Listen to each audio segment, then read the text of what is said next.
Our last step is to define the roles and the responsibilities of all project team members. Having an easy-to-follow list of everyone involved in the project and their responsibilities is incredibly useful and will make the project run much more smoothly. I will now show you two fantastic tools used for documenting roles and responsibilities.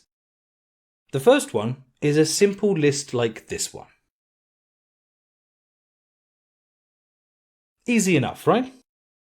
Each person has a clear set of tasks so everyone can see who is responsible for what. The second tool is called an RACI matrix.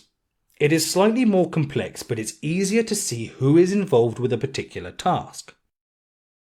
According to the matrix, there are 4 roles for each task: R, A, C, and I.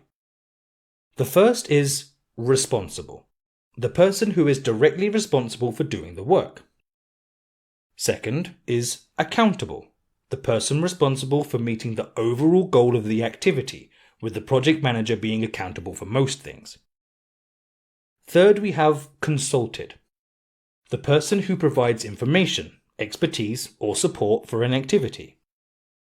The fourth is informed, the person who needs to be informed on the progress of an activity, such as the project sponsor who must be kept up to date with the project health.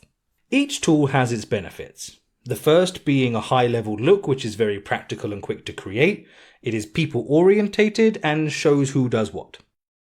The RACI, on the other hand, is perhaps a more formal document, but it highlights the tasks and shows much more information about who is involved in a particular activity or workstream. As always, the project manager must pick the method that best suits their project, type of tasks, and people involved. It could be one or the other, or a mixture of the two.